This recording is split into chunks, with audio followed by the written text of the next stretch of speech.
Fala galera do Ruralimos Cast, um prazer estar com vocês nesse nosso segundo episódio da série, né, Thay? Primeiro oficialmente, né? Primeiro oficialmente. Primeiro oficialmente. Mas é muito bom estar com vocês. Obrigado. Sim. Você que voltou aqui, você que gostou da nossa beleza, tô brincando, do nosso conteúdo. É muito bom estar com você, você que está na plataforma digital aí escutando esse áudio, você que está vendo esse vídeo. Fique muito à vontade. Hoje o assunto está muito bom. Hoje os convidados são outro patamar. Literalmente está muito pesado. Então, obrigado. Tá? E vamos revelar os convidados? Vamos apresentar, né? A gente tem que receber. Vamos deixar eles se apresentarem? Vamos lá. Acho que vai ser melhor. Primeiro as damas, eu acho, né? Fica à vontade. As damas primeiro, né? E aí, Andréia, fala com a gente. Oi, olá, tudo bom? Bom, eu sou a professora Andréia Cristina. Falar um pouquinho do currículo aí. Graduação, exatamente. Só vou pedir para a senhora falar um pouquinho. Eu sei que está um pouco distante, mas está pegando a edição, está pegando, está ótimo, está ótimo. Pode ficar à vontade. Vamos lá. Não vou contar do jardim de infância, mas eu me formei em administração, né, de empresas, me formei em 1994. Em 1994 mesmo, eu fui fazer a minha especialização em gestão de pessoas, né, porque ao final da graduação eu queria saber para onde que eu vou, né, que eu vou seguir. E durante a graduação me identifiquei muito com esse lado da gestão de pessoas. Depois que fiz gestão de pessoas, fui fazer tecnologia, né? Porque o meu ensino médio foi em processamento de dados. Vocês já ouviram falar? Já. Nossa, já sabia lá, então foi lá. Continua. Pois é, né? E aí, antes de terminar a graduação, eu já estava trabalhando, eu trabalhava em banco, mas não era o que eu queria, né? Era um sonho de adolescente, mas depois que eu comecei a trabalhar, eu vi que eu estava tendendo um pouco para a docência, para a consultoria e tal. Então, lá em 96, um antigo professor do meu ensino médio me convidou para dar aula no ensino médio, né? Então, eu comecei a dar aula no ensino médio e também mantinha contato com meus professores de graduação, que mais 2 anos me convidaram para... Ainda não tinha um mestrado, só tinha especialização na época. Fui convidada para dar aula na graduação lá no Rio. Aí comecei, foi um desafio, né? Senti mais uma vez aquela coisa, um friozinho, cômodo, né? Pouca pressão. Pouca pressão, um monte de gente. As turmas não eram nada pequenas, né? A gente tinha umas turmas de 80, 100 alunos, mas era muito bacana. E aí, com isso, eu fui fazer o mestrado, fui fazer engenharia de produção, mas na área de gestão e inovação, lá na UFRJ. E aí, lá na UFRJ, participei de alguns projetos, participei de um laboratório chamado Laboratório de Trabalho e Formação, e também a minha via, né, de carreira sempre foi nessa linha. E lá no Laboratório de Trabalho e Formação, eu participei de um projeto nacional, não sei se vocês já conhecem, que foi o ProJovem. Já ouviram falar? Já não? Então, foi um projeto ligado ao Ministério do Trabalho, ligado também à Secretaria da Casa Civil, da Presidência da República na época. E a gente fez um projeto de âmbito nacional que justamente era para elevar o nível de escolaridade dos jovens em situação de vulnerabilidade social, entre 20 e 24 anos. E foi muito bacana. O projeto, né, se estendeu durante muito tempo. Nós produzimos um material muito legal, né, e até hoje eu tenho contato com alguns coordenadores, né, então isso, sabe, despertou em mim uma coisa muito bacana, que é contribuir para a formação dos jovens. E aí, estando no laboratório, né, e com o meu professor orientador, ele falou assim, você não faz concurso e tal, né? Então, eu fui tentar fazer concurso público. E aí, lá no laboratório também, a gente prestava consultoria para algumas empresas. E vamos fazer um concurso público. E aí, fez concurso inicialmente para a Unirio, mas a pessoa meio desastrada não levou a documentação. E Caramba.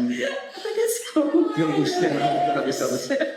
Se tiverem vários perguntas, pessoal, assim, a gente vai no concurso. História eu bastante. E aí não consegui não ir, mas aí depois vim fazer aqui na Rural, né? E aí quase aconteceu a mesma coisa, o secretário do João falou assim, pessoa, você esqueceu de entregar aqui o seu envelope. Caramba, né? E aí eu consegui, né, entrar no Rural em 2010, fui para Três Rios. Né, o chefe de lá na época era o professor João, ele ficava me caçando. Cadê essa pessoa que passou no concurso e ainda não veio aqui? Me ligava, eu falei, quem é que está me ligando aqui, gente? Porque eu continuava trabalhando no laboratório, eu continuava trabalhando, eu dava aula em Rio das Ostras, né? E eu vou mudar a vida, né? Vou morar perto do mar. Mas aí passei para Três Rios, vou morar em Três Rios. Então, morar em Três Rios está muito caro, Três Rios, então não quero ficar lá, né? E aí a gente ficamos lá 2, 3 dias e voltava para casa. E aí, quando eu entrei, eu só tinha um mestrado. E depois que eu entrei, eu comecei a dar aulas lá em Três Rios e participar das atividades, no curso docente doutorante, e aí conversa com um, conversa com o outro, aí vou fazer o doutorado. E aí fui fazer o doutorado, né? Me candidatei em processo de seleção, me candidatei aqui para o PPG CETIA, que é o que eu fiz efetivamente, e também me candidatei lá no Fundão. E escolhi fazer aqui. Que aqui era o porque é um binacional, é Portugal com a Argentina. Então, foi muito bacana, foi uma experiência muito legal, justamente porque pude ficar 3 meses na Argentina, né? E aí, realmente, quando a gente vai para fora, tem outra cultura, isso é muito bacana. E aí, concluí o doutorado em 2015. Em 2015, eu vim aqui em Seropédica e conversei com o antigo chefe. Falei assim, eu gostaria de vir, né, trabalhar aqui em Seropédica, tem vaga. E ele falou assim, olha, saiu um professor que foi para UF, foi para o Fábio... Esqueci não. Toda. Então, eu submeti o meu nome na reunião do colegiado, fui sabatinada e eles aceitaram que eu viesse para cá. Estamos aqui até hoje. E não é não, professor João, esquecendo um pouquinho. Caramba. Bom, eu sou aquele tipo por ali no raiz, né? Que a gente vai fazer a graduação aqui, mas na época eu não tinha mestrado, o mestrado foi aberto. Acho que uns 2 anos posteriormente, eu fiz o mestrado, história rural. Eu entrei aqui em 92 para me graduar, saí daqui em final de 25. Entrei na UF para fazer o mestrado em 96, terminei lá em 98. Mas em 96, e logo depois de eu ter terminado os créditos pequenos, também tinha uma peculiaridade da minha época. Eu estava fazendo as contas, né? Eu entrei aqui na Rural com 18. Eu tenho 21 anos, 22 anos incompletos, eu tratava no mestrado. Naquela época, a nossa área de gestão, as pessoas não iam fazer logo o mestrado. Tanto que André foi para banco, foi para financeiro. E eu fui meio que numa sequência, porque eu tinha um professor aqui chamado Fernando Góes, ele professor ainda da UF, né? Há uns decanos lá da UF, e ele falou assim, e eu perdido na época de formado, né? 21 para 22 anos, me sentindo muito despreparado. Eu falei assim, professor, eu estou pensando em fazer uma especialização. Ele falou assim, mas para efeito você vai perder tempo de especialização. Você é professor lá. E aí, assim, né, você faz administração, é uma bacharelado, uma licenciatura. Você fala assim, caramba, você está jogando uma responsa ali. Né? Ainda não vinha, né? Falei, bom, vamos lá ver qual que é, né? E lá fui eu para a UF, inicialmente para fazer um projeto de pesquisa, para saber como se montava um projeto.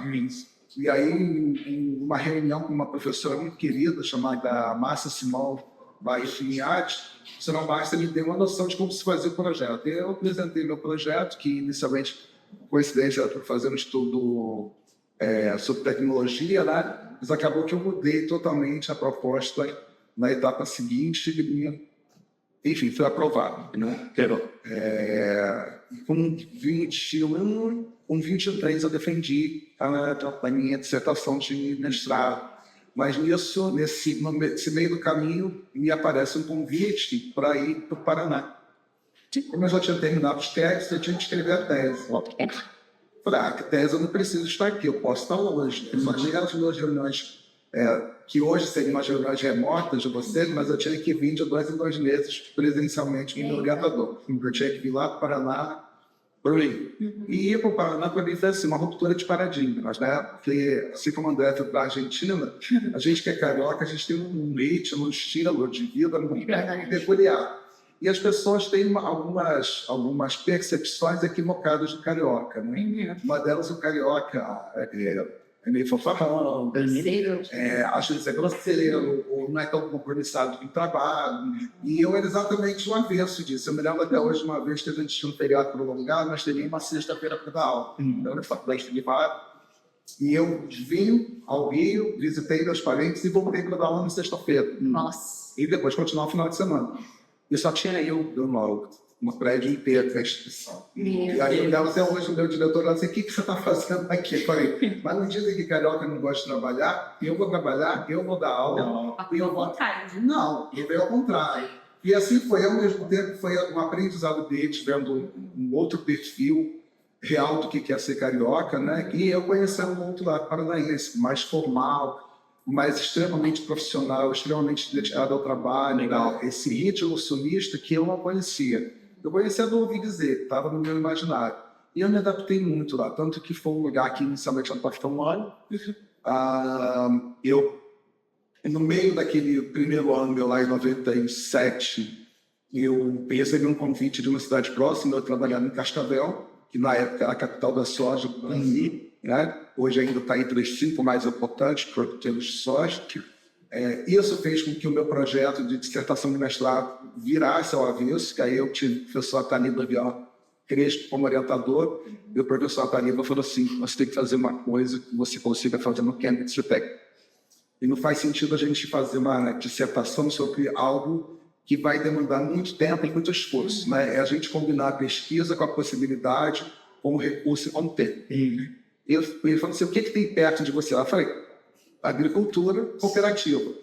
E aí veio a minha dissertação de mestrado sobre um estudo exploratório sobre as cooperativas do Oeste Paranaense, né? E que eu fiz um mapeamento gerencial de como é que elas funcionavam, o que elas produziam, quantitativo de produção, perfil da mão de obra daquela região, né? E eu também, que era professor, então eu também ouvia a demanda do meu aluno, que era ou cooperado, produtor, ou era funcionário da cooperativa, né? E fora as outras empresas. Eu também vendo aqui. Então assim, estava na veia, né? Não tinha como você não escrever. E aí foi tranquilo, né?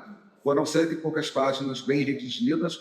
Na banca, a minha banca era com 3 professores, já eram 5, né? Inclusive uma ex-professora daqui, que é a professora Maria José da Costa, que é uma pessoa maravilhosa, eu acho que quem tem a oportunidade de conhecer não esquece dela, e vulgarmente chamada de Zezé, né? Até hoje, a professora Zezé, ela tinha um jeitinho calmo de falar, né? E é assim até hoje, é uma pessoa muito querida para mim. Bom, e aí, me mudo de Cascavel para Foz do Iguaçu, para uma outra instituição de ensino. E nisso eu começo a trabalhar para o governo, né? Fazendo consultoria ad hoc como avaliador das condições de ensino em loco. Então eu vivia muito dentro de avião. Então eu ficava no avião, saía do Paraná, ia para o Mato Grosso, ia para o Mato Grosso, ia para o Nordeste, ia para o Sul, ia para São Paulo, avaliando o curso de administração. Então isso fez com que eu conhecesse muitos modelos, né, de curso de funcionamento. Alguns que eu facilmente entendia, outros eu levava um tempo para entender. Você acredita que a primeira instituição que eu fui fazer o reconhecimento de curso foi uma ruptura de paradigma para mim, né? Eu não falei da minha origem, mas eu sou de uma origem familiar muito humilde, muito pobre. Eu fui criado por uma avó analfabeta que fazia filó para fazer crochê, nos artesanatos, e meu avô que era mestre de obras. Então, assim, essas foram as pessoas que me criaram. Minha mãe trabalhava, filho dos pais separados de 70, e aí é uma outra situação. Então, você pensar em estudar, fazer um curso superior, é uma coisa assim, muito fora da realidade, né? E eu falei assim, não, eu quero vencer na vida, eu não quero ter uma vida com tanto sofrimento como os meus avós têm. E se eu puder oferecer um mínimo de conforto para eles, pesquisa, faz parte. Cara, eu acho isso muito legal, porque, assim, tem alguns anos que o senhor fez essa graduação, passou por esse processo todo, mas isso é uma realidade muito presente. Não, sim, e hoje a gente vê política de Estado para apoiar isso, né? Então a gente vê o governo, né, preocupado em dar condições mínimas para vocês poderem estudar. Acredito que veio na direção de vocês, já vocês abriram isso nesse A gente começa numa. A Andréia ainda teve uma possibilidade melhor do que a minha, em termos de possibilidade familiar. Ela também não é de uma família rica, é de uma família classe média, mas eu venho de uma família mais humilde. Não, família humilde, Tá via bem. avó, lava roupa, a gente mora em Caxias. Vamos começar a chorar aqui, né? Olha, nós estamos morando em Atenção para o próximo. E não é trazendo em cima. E não é de envergonhar, ao contrário. Eu me sinto surpreendendo. Sabe, cara, eu construí a minha história em cima de toda dificuldade que eu tive de origem, de vir de uma escola pública com problemas, depois prestar um vestibular que na época era extremamente concorrido, vestibular era vestibular dele, era separado, e você tinha poucas instituições de ensino. A partir do ano 2000, você tem uma pulverização do ensino universitário, primeiro com uma forte predominância do setor privado, e posteriormente, até no governo Lula, a expansão das vagas no campo da gratuidade da educação. Sim. Então, assim, isso é um salto que acontece, né? Mas deixa eu voltar um pouco lá para a Então, eu me mudo de Cascavel para Foz do Iguaçu, vou trabalhar em uma instituição lá também de ensino, muito forte na época. Criei um curso, que era o curso de tecnologia e hotelaria lá, com o nosso plano de administração. Então, no final, eu estava coordenando 2 cursos ao mesmo tempo. E isso eu resolvo voltar a fazer um outro mestrado. E aí, resolvo fazer mestrado na Fundação Getúlio Vargas, professor. E aí, porque assim, às vezes a gente pensa que fala muita coisa ao mesmo tempo, aí chega um cara desse. Mostra E é o famoso, com perdão do termo aqui do podcast, até para ficar uma coisa aberta para os futuros caminhos de idade, mas é o porraluca.com.br. Porque assim, não era uma coisa normal do camarada chegar, ter aula no mestrado segunda e terça, e terça-feira, no final do dia, pegar um avião e ir para Foz do Iguaçu, e chegar lá, quarta-feira de manhã da aula, manhã e tarde, depois da aula de noite, quinta-feira a mesma coisa, sexta-feira a mesma coisa. Dando aula, coordenando o curso e sendo chefe de departamento lá, né? E aí no sábado volta para o Rio de Janeiro, porque aí teve o meu momento de 2 casas. Eu tinha uma casa no Paraná, quarta, quinta, sexta e sábado, e uma casa em Niterói, domingo, segunda e terça, né? E lá no Paraná também, aí começa a surgir os convites para a gente prestar consultoria, né? Para algumas empresas, via Sebrae. E aí foi aquela coisa toda, durou 3 anos, e eu volto para o Rio de Janeiro, começo inicialmente para o setor privado, depois vou para o setor público em 2009, quando eu entro na Rural, né? E na época foi muito engraçado, porque eu estava aprovado em 2 concursos, no Rio, na Rural e em Minas Gerais, na Federal de Ouro Preto.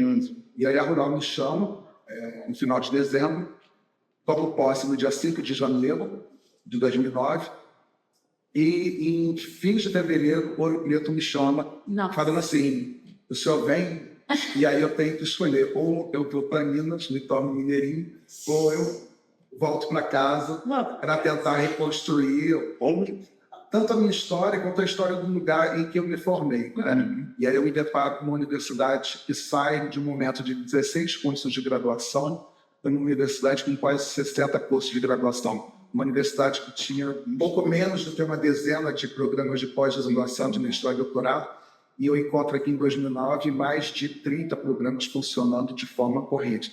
Assim, é espetacular.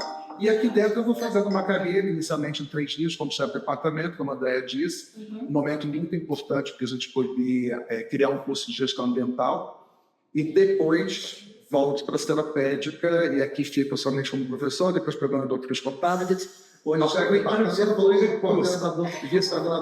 eu pegar assim, aproveitando que o senhor falando do curso, foi importante o senhor ter entrado nessa parte, porque isso é uma coisa que a gente pretende trazer aqui hoje. Inclusive, tá, se você me permitir, eu queria fazer uma pergunta em relação à questão do curso de administração rural, e que tem sido uma coisa bastante falada nesses últimos dias, né? Principalmente porque eu acho que a nossa turma, agora do Bistec.2, foi a segunda turma, a tal da mudança da grade. Tá? A tal da mudança da grade. Eu queria saber quais foram os principais pontos que mudaram nessa grade nova. Se não me engano, a antiga era de 2010, né? A nova... Na verdade, não era bem 2010, né? Oficialmente era 2009, né? 2008. Mas, na prática, Desculpa. era ainda anterior. E era uma matriz curricular, que vou ser muito franco para vocês. Era uma matriz curricular que era muito parecida com a matriz curricular que eu estudei. Sim. Em 1992. Então, só para vocês terem uma ideia, que era uma balzaquiana, aquela matriz curricular.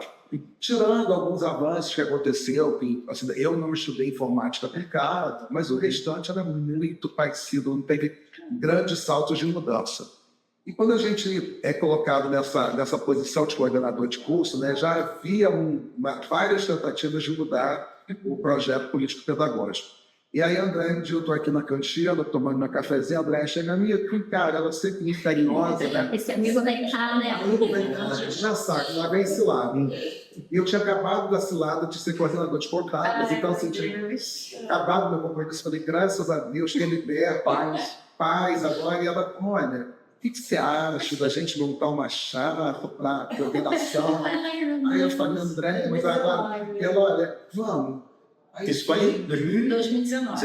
Aí eu, André, pelo amor de Deus, ela vinha, pelo menos como eu visse. Ai, meu Deus. E assim, a nossa experiência lá, trabalhando junto em Três Rios, e depois a convivência, além da intimidade, né, e carinho recíproco, em termos de família, quando eu sou amigo da professora Andréia, e tudo mais, ela conhece meu marido, eu conheço minha mãe, existe um respeito e um carinho muito. E nós dois somos da turma do trabalho. Sim. Então, assim, a gente não tem esse negócio, eu vou ter que trabalhar sábado, 3 horas da tarde. Bora. É importante, que vale a pena salientar isso, que em forma de administração não vai só mandar, né? Não, trabalhar. Eu sempre digo o seguinte, você quer ser um bom gestor? Primeira coisa, quem tem que... Isso é uma premissa que vem para mim. Não é que está inscrito em nenhum livro. Tá? É uma questão... Por enquanto, né? Esse ainda aí foi bem... Não vai. É uma questão de... É uma questão, enfim. Quem sabe mandar tem que saber fazer. Ou, no mínimo, saber como se Também faz. como se faz. No mínimo. Porque senão você começa a fica meio solto. E aí você começa a passar uma insegurança, a equipe percebe, e aí a tua capacidade de liderança vai caindo por terra. Isso é o seguinte, por exemplo, falar alto não significa gritado, significa você utilizar uma comunicação violenta. Não, você pode ser super tranquilo e falar com muita tranquilidade tudo que você quer. Isso você vai ganhando com o tempo. Quando eu tinha 20 anos, eu não tinha. Eu era muito inseguro. A André falou da história da sala de aula. Eu entrei em sala de aula pela primeira vez, logo depois que eu passei no mestrado, com 21 anos. E a minha turma, na média, eu tinha 37 anos. A plateia que eu dava aula. E eu era um moleque. E eu nunca tive problema em visão. Tive agora, que eu sou um jovem de 50 anos. E aí, eu mandei fazer óculos para mim, né? Tipo, disfarçar um pouco esse ar de deboche, de brincadeira. Um óculos, né? Para tentar servir de um estudo. Coisa de gente jovem, que a gente busca uma maneira de tentar disfarçar o nosso nervosismo. Então, assim, isso aí foi um aprendizado aos 20, depois veio um aprendizado aos 25, depois um aprendizado aos 30, depois aos 40. Fala um pouco das nossas inquietudes, acho que... E a gente vai só iniciar, mas deixa eu pegar a pergunta da grátis, senão a gente vai voltar agora para a grade, e aí eu vou voltar para a mandar uma pergunta, e eu vou voltar para a grade. Fala um pouquinho, né? Como é que vem a nova grade?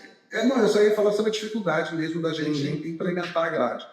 Então, primeiro, essa grade antiga tinha aquele sofrimento, né, de estar pegando com todo respeito, né, ela acabou. E você estava se pegando mal para os alunos também.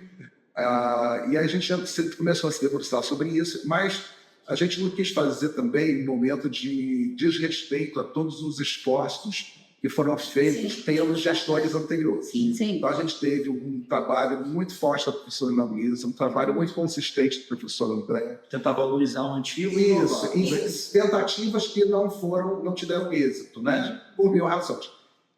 E aí, primeiro, nessa busca do resgate, a gente começou também a pesquisar o que o mercado estava fazendo e o que o mercado estava discutindo. Junto com isso, a gente começou a conversar, entrar em contato com os órgãos de representação, Conselho Regional de Administração, alguns sindicatos empresariais, tanto em Celeste quanto fora, no Rio de Janeiro, que a maior parte dos nossos alunos fazem estágio lá, para a gente sentir qual eram as demandas. E, em cima disso, a gente firmou uma posição na nossa. Assim, esse curso não pode ser esse curso doido.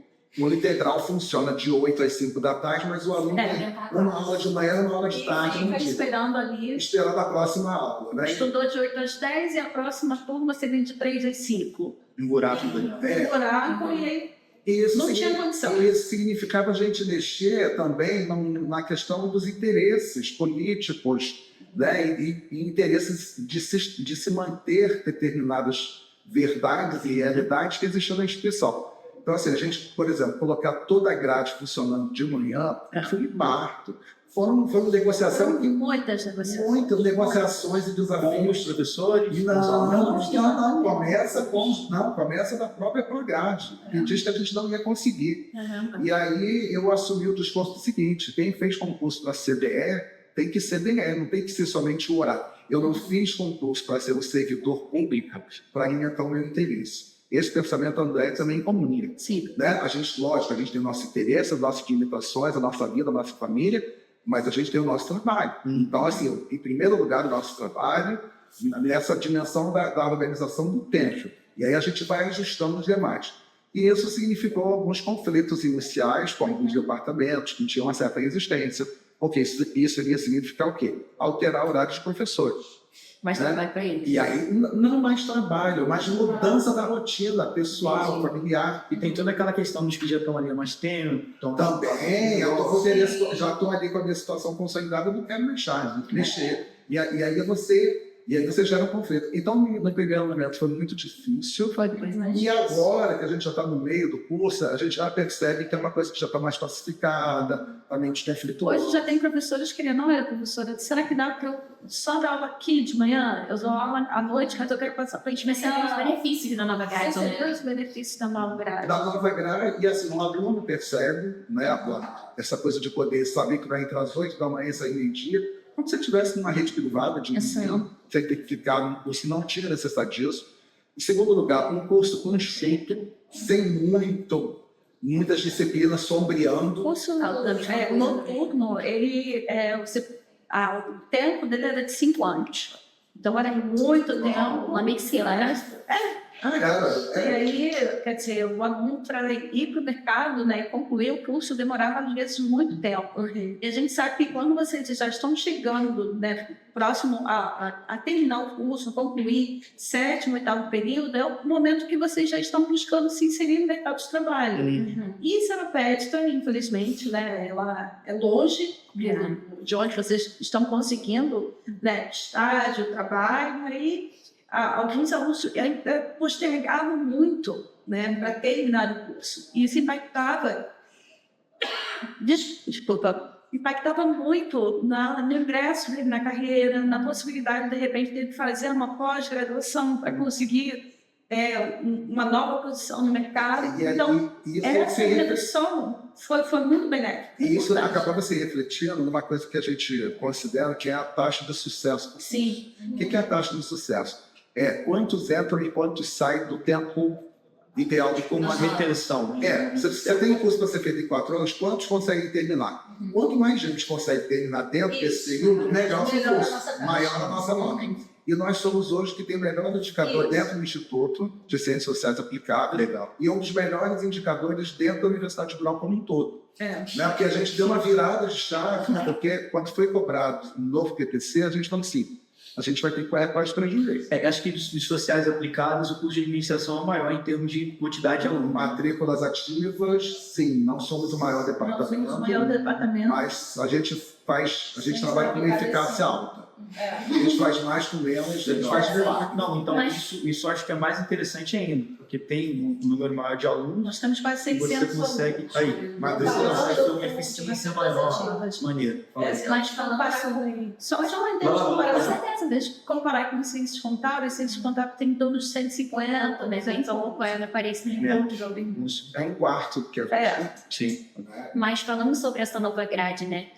Muita gente tem dúvida, assim, vocês explicaram quando a gente chegou, porque eu me lembro de ouvir vocês contando pra gente, né, sobre as matérias obrigatórias, sobre as matérias optativas, horário de extensão. Mas a gente percebeu que muitos outros alunos ainda têm muita dúvida, né? Ai, quanto que eu devo? Ai, o que eu preciso fazer? Ai, mas isso conta como isso? E a gente, É um negócio. isso aqui pega muito pra gente, né? Eu queria que vocês explicassem um pouquinho o que são as matérias obrigatórias, ou o que é uma optativa, e o quanto que a gente realmente está devendo na carga horária, o que é a carga horária de extensão. Isso são coisas muito importantes para nós, né? Complementares, assim, Então, as obrigatórias é o percurso formativo que você tem que seguir obrigatoriamente. assim, essa pergunta é pensando no estudante que ele está entrando agora, que ele chegou aqui de paraquedas, igual a gente no primeiro período, você entendeu o que era nada, esse negócio de viver. Você tem um número de disciplinas obrigatórias, uma carga horária de obrigatórias que faça chuva, faça sol, você querendo ou não querendo, você tem que fazer aquelas disciplinas que é desse percurso obrigatório. As optativas, no momento que a gente estava elaborando o projeto pedagógico, a gente pensou assim, bom, mas se o nosso aluno ele quiser, por exemplo, seguir uma carreira de finanças, se ele quiser seguir um pouco mais com a TI, se ele quiser seguir, sei lá, ou pensar numa questão de agronegócio. Então, a gente construiu algumas trilhas, 13 trilhas, Vocês vão chamar em a minha turma, né? em que você, eu quero me especializar mais nessa linha aqui. Então, a gente teve um cuidado De optativas, de optativas. A gente teve um cuidado de colocar um número maior de optativas, justamente para você escolher quais disciplinas optativas você gostaria de fazer de acordo com o seu interesse. Porque um dos pontos é que essa matriz pudesse ter uma certa flexibilidade para você poder escolher. Eu quero me especializar um pouco mais nisso, um pouco mais naquilo. Bacana. Com relação à extensão, quando começa toda a discussão aqui na URAF sobre extensão, isso é uma determinação do Conselho Nacional de Educação, resolução número 7, em que todos os cursos de graduação eles têm que ter 10% da sua carga horária dedicada à extensão. Então, se eu tenho um curso com 3.000 horas, 10% dessas horas têm que ser dedicadas à extensão. Mas que extensão? Né? O que era essa extensão? Então, na matriz de vocês, a gente conseguiu colocar esses 10% nos laboratórios e no seminário. Então, mesmo que vocês, de repente, só consigam, eu tenho que participar de um projeto, não sei aonde, para poder ter essa carga horária de extensão.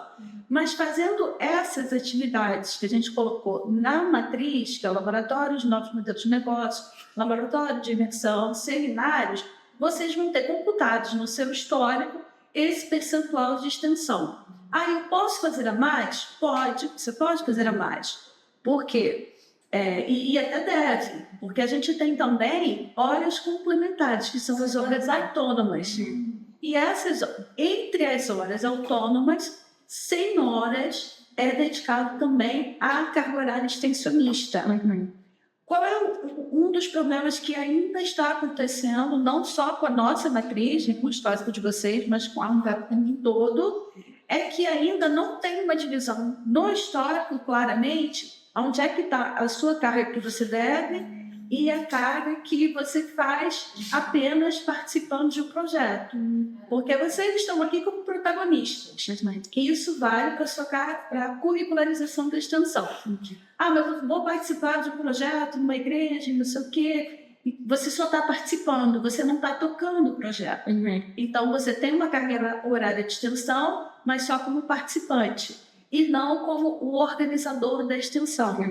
Posso fazer um pouco mais, André? E aí a gente tem um nosso que esse é um modelo que está fazendo uma ruptura. Nós somos da época em que a universidade faz extensão, como na nossa época, né? Vamos dizer assim, como é que funcionava? A professora Andréia ia organizar um evento, semana de administração. Não, ela era a organizadora, né? E o estudante era o participante, né? No máximo colaborava. e recebeu um certificado assim, em cima do que ela determinava do que tinha que ser feito. Tá? Ela direcionava, né, determinava o que cada um tinha que fazer, como tinha que fazer, quando vem essa orientação do governo federal mudando a extensão, isso aí deu um nó na cabeça de todo mundo. E está todo mundo aprendendo a fazer extensão. Né? Tirando a turma que é da educação, ainda mais nós temos uma formação técnica, é um modelo difícil. Por quê? Porque a gente deixa de ser o protagonista do processo e o estudante passa a ser o protagonista do processo. Vocês é que têm que fazer extensão. A diferença. O que a gente faz? A gente fica no backstage. Isso, a gente fica na retaguarda, buscando o que a gente precisa de equipamento, o que vocês precisam de espaço físico, o que vocês precisam de orientação para a coisa ser executada. Então, Isso é muito legal. Mas é um momento de desconstrução para nós, porque muitos de nós, professores, estamos acostumados a nós sermos o protagonista. E, de repente, não. Então, por exemplo, às vezes o docente ele pode se confundir que eu dei um curso no sindicato do profissional X lá, de graça, 0800, falando da universidade, sozinho sobre recursos humanos. Que legal, professor, mas isso não conta como extensão. A extensão tem que ter a presença do aluno. Agora, se o professor chega, prepara um grupo de alunos, para esses alunos, eles proferirem o curso, e o professor ficar ali como grande orientador, né? O diretor do processo. Aí sim, extensão. porque isso é que você vai levar para a vida, como experiência profissional. E para nós aqui, a experiência de como a gente forma profissionais. Isso. Então, assim, é trabalhoso. Tem a questão de que você está fazendo para a comunidade. Legal. Né? Tem essa inserção de uma certa transferência de conhecimento do que vocês estão aprendendo aqui, né? do quanto vocês estão crescendo aqui a partir das disciplinas, a partir das vivências, participar de um diretório, participar de uma empresa de ajuda, participar de outro grupo, né, que tem alguma preocupação, por exemplo, socioambiental. Então, vocês têm uma vivência aqui na universidade muito importante e quando fazem extensão, é esse saber que vocês colocam à disposição da sociedade, para a comunidade. Diferente da questão do ensino, eu estou lá em sala de aula, estou fazendo uma transferência de informações, estou trocando, mas se a comunidade não está ouvindo, o que vocês estão fazendo aqui hoje, a comunidade vai ouvir. Só para fechar, né? No caso de seropédica, eu acho que a coisa ainda se intensifica, né? Porque a gente está numa região que a gente chama, né, de extremo oeste metropolitano fluminense. É uma região que tem os menores indicadores de desenvolvimento humano do estado do Rio de Janeiro e está entre os menores do país. Então, assim, qualquer coisa que a gente leve para fora do muro da cidade é muito importante, né? Só posso falar só mais uma coisa, vai correr também. Nós fomos, sinal, um dos primeiros cursos de graduação em que a gente colocou no nosso documento oficial que 20% daquilo que a gente oferece está autorizado a ser feito de forma remota, de forma à distância. Porque é uma característica do nosso estudante. Então, quando vocês chegarem lá no último período, você já eliminou todos os créditos obrigatórios, já fez a sua extensão, de repente, no último período, se você conseguiu antecipar um pouco as suas disciplinas, você pode fazer, por exemplo, a sua orientação de TCC de forma remota. E assim, a geração de vocês é uma facilitador. Para quem está fazendo um estágio longe, ou de repente surge uma oportunidade, ou a empresa que começou a fazer estágio aqui no Rio, que vai dar uma promoção para a pessoa, ou uma outra, quer colocar uma outra área em São Paulo, essa pessoa vai poder ir sem levar dor de cabeça. O meu curso é confidencial, não, eu posso fazer de forma ainda. Nós somos um dos primeiros aqui em São Paulo. Esse seria uma extensão CEDET, né? Não. Isso é nosso. É nosso. Isso é aqui da sede e é nosso. E aí o papel, né, da coordenadoria de ensino à distância, que é um órgão vinculado à reitoria, é muito importante nesse processo, né? Mas a gente espera que realmente nos próximos tempos aí esse setor nos ajude a dar esse suporte necessário para funcionar bem. Legal. Mas agora eu queria falar de uma coisa um pouco mais complicada. A gente sabe que a Cural é incrível, que vocês oferecem pra gente muita coisa boa. Exatamente. Né? Mas, né, alguns alunos, nós também temos visto umas certas dificuldades que a gente tem passado, né? Como a entrada de professor, saída de professor, no meio do semestre, o que aconteceu, A gente ficou sem professor, entrou professor, a professora demorou 15 dias para conseguir coisar, né? Os alunos têm visto muitos problemas, né? Que pode ser fruto dessa mudança, desse novo tempo, dessa disrupção, né? Está sendo uma disruptura. Ruptura, obrigado. A gente sabe que não é problema natural, né? O terapêutico em si tem passado por muitas coisas, mas os alunos estão ficando confusos. Meu Deus, o que eu faço no meio desse caos, né?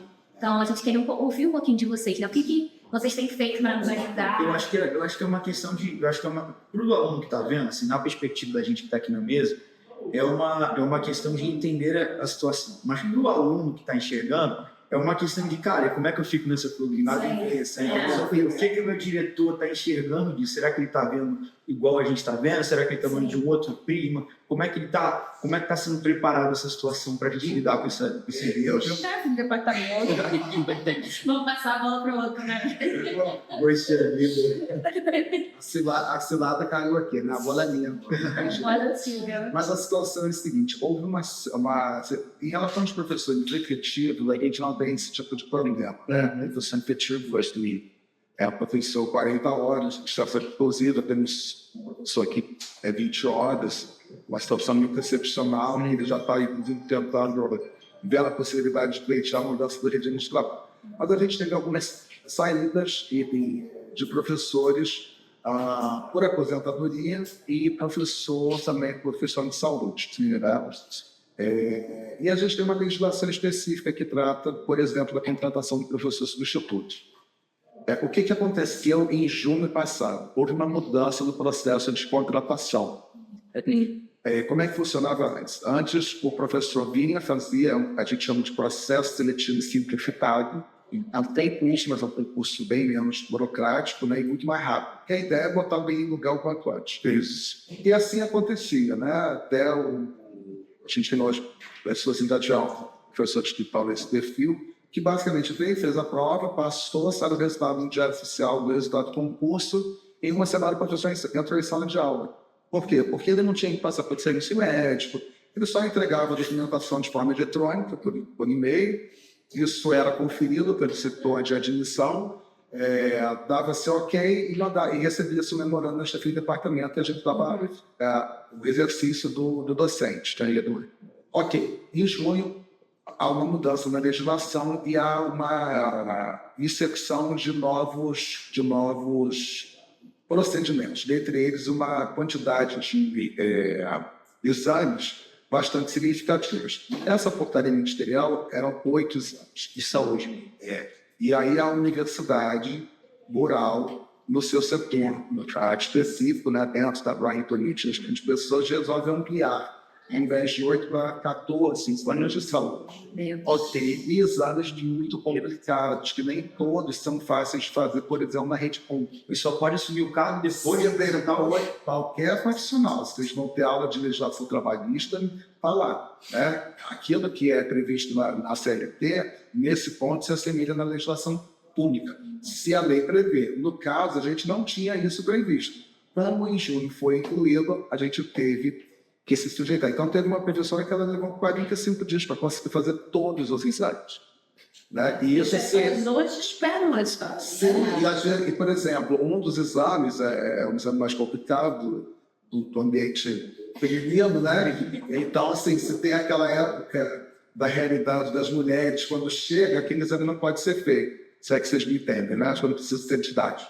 E aí tem que se esperar passar aquela semana para então poder se fazer aquele exame. E aí foi o que acabou gerando esse atraso, né? A docente extremamente incomodada porque queria entrar em sala de aula, e na outra ponta nós não podíamos fazer nada, porque ela também estava aprovada e tinha que entrar naquela disciplina. Só para você ter uma ideia, a situação ficou tão grave que aí uma outra professora pediu desligamento por uma questão pessoal, de saúde também grave, ela estava muito mal, e ela de repente me deixa 4 turnos sem professor. Ela estava saindo, ficou 4, e a gente já 4 turnos começando. E aí eu falei assim, meu Deus, e agora? Porque o horário já estava distribuído, toda a minha equipe já estava com o seu horário feito, e eu falei assim, deixa eu conferir quais são as disciplinas. Você tinha disciplinas ali que eu não mencionava. 15 anos, 20 anos.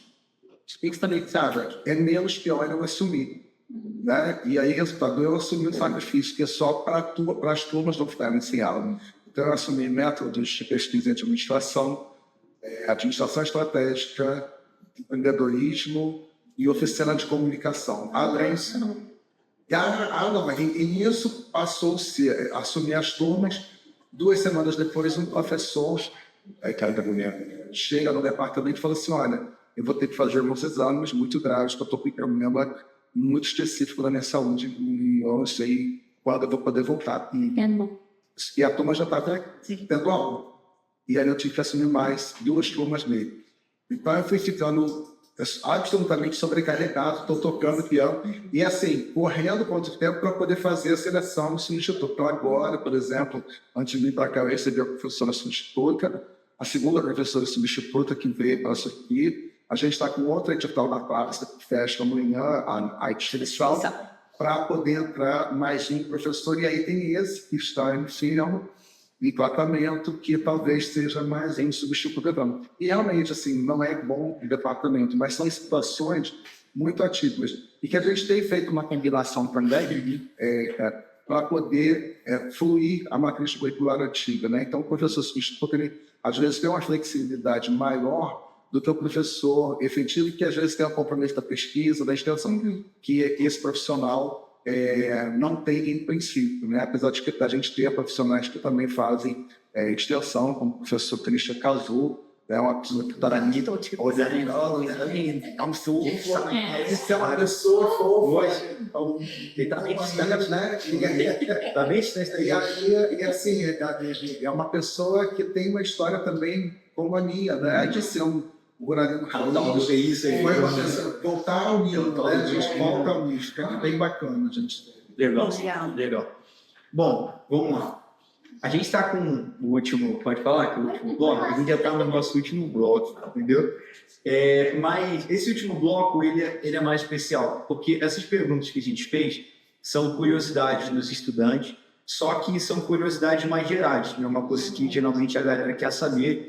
E isso aqui é literalmente o estudante passando a pergunta para vocês. A gente está transmitindo uma enquete que a gente abriu no Forbes, né? A gente lançou um tempo atrás, uma galera apresentou lá. A gente não vai expor ninguém, entende? Mas, isso aí. Mas a gente quer trazer umas perguntas, né? Que são de caráter geral e ao mesmo tempo específico, né? Perguntas dos próprios estudantes para vocês, entendeu? Exato. Sim. Tudo bem. Você compreendeu? Tá lá no nosso telão. Primeira pergunta. Primeira pergunta, João. E o Pix?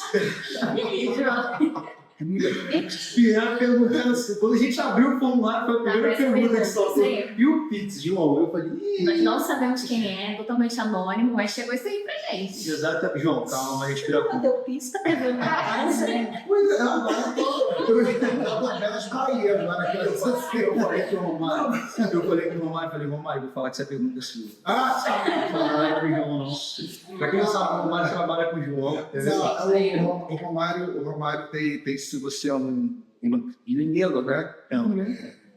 Uma pessoa, assim, é uma história muito interessante. Eu acho que ele não vai ficar gostando de explicar também o assunto depois, se ele me cobrar isso. Mas, assim, é um rapaz que chegou aqui, se eu não estiver enganado, estava com mais de 30 anos, né? Com tranças, eu lembro da integração. E eu me recordo a primeira pergunta que eu sempre faço quando eu recebo vocês, né? A administração foi a sua primeira opção. E aí a gente ouve de tudo. Eu queria fazer jornalismo, eu queria fazer sistema de informação, tecnologia, direito. Porque é engraçado que a administração é aquele curso que normalmente não é a primeira coisa que vem à cabeça, né? Mas aí, por uma questão de pontuação, porque alguém fala que é legal, vou lá ver qual é. Consegue emprego fácil. E aí eu falo que também foi a minha história. Eu queria fazer psicologia, jornalismo ou direito. Daí na ADN me apaixonei em menos de um mês. Caramba, tudo na mesma área, né? Graças a Deus. Menos ruim, né? Mas enfim, e aí o Romário chegou aqui e falou, eu queria muito fazer psicologia, mas né, só deu para ADN, então eu vou ficar aqui no ADN. E eu falei para ele, você vai se apaixonar por esse curso em menos de 3 meses. E eu não sei se foi praga que eu roguei, mas eu sei que é bom e ele está apaixonado por isso. E ele, por ser, vamos dizer assim, o mais velho do grupo que entrou, né, na turma dele, e depois eu chamei ele para me ajudar na chefia de departamento, que a gente estava precisando de alguém lá para dar uma moral. Eu falei assim, olha, eu vou te dar uma pequena bolsa, né, pelo seu esforço e tal, já que você está aqui. Ele não, tranquilo. Mas eu falei assim, olha, isso tem uma coisa. Quando eu esquecer de fazer, me avisa. Não esquece de mim. Eu acho que agora eu entendi. Ok. Vamos lá. Vamos Segunda para a próxima pergunta. pergunta, então. O curso de administração da UFRJ aborda apenas administração pública, direta e indireta, como autarquias, fundações, sociedade e economia mista, ou é focado exclusivamente na administração de empresas privadas? Existe também um enfoque em administração rural, como ocorre em cursos de áreas agrárias, ou o conteúdo é uma mistura desses temas? Qual é o enfoque do curso de administração na rural? Check foi mal back. Que é uma pergunta A ideia é entender qual é a essência do curso. Ele foca mais em uma área ou em outra área? Ele é um curso mais voltado para exatas ou mais voltado para humanas? Como é que funciona? Apesar da gente ser social aplicado. Então, né, você tem um curso de administração com os fundamentos da administração. Então, a partir, né, dessa base, você vai ter a possibilidade de pública, você tem outras possibilidades também. Então, quando a gente idealizou a nossa matriz, e o curso aqui da UFRJ Enciclopédica, ele te dá uma formação mais ampla, mais geral, mais generalista, mas como eu falei antes, como vocês têm um número grande de optativas, você pode escolher aonde você vai afunilar, né? Então, eu posso, né, de repente, escolher só disciplinas que me remetem à área pública. Então, lá, o meu enfoque é, né, fazer, o meu interesse é fazer concurso público para a área pública. Então, você tem um conjunto de disciplinas que pode te direcionar para isso. O meu enfoque é tecnologia. Então, eu vou escolher um conjunto de disciplinas voltadas para a tecnologia. Então, a gente se preocupou em, fazer a base da casa. Então, a gente se preocupou com os fundamentos, com a base, com o que você precisa para, a partir dali, você, estudante, fazer a sua escolha. Então, esse foi o norte que a gente teve para poder seguir. Sobre o rural, na administração rural, porque eu também já escutei na rua, né, nos colégios. Nossa, 6.990.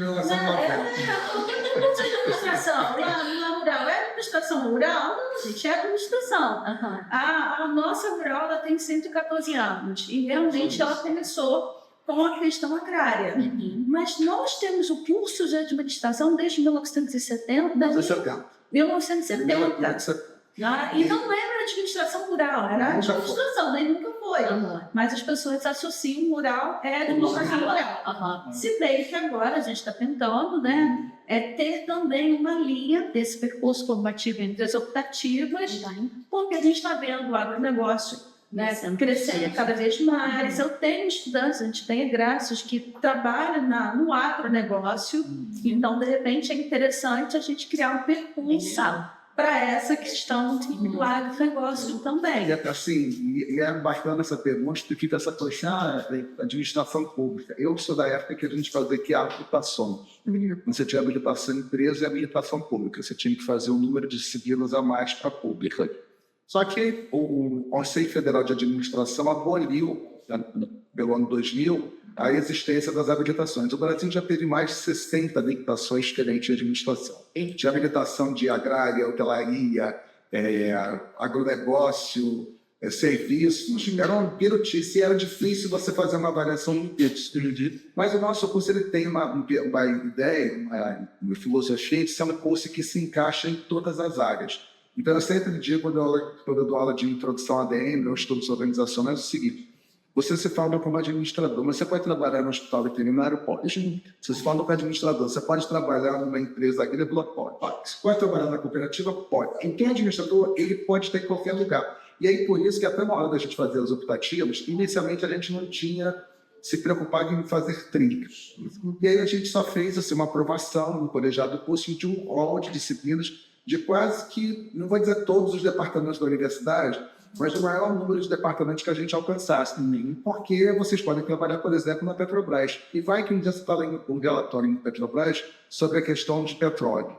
Por que você não pode ter feito, ter aqui do lado o curso de geologia e fazer uma disciplina lá para entender o que é, por exemplo, mineração? Ou, no mínimo, o que é economia, Noção básica. economia mineral. O que é isso, né?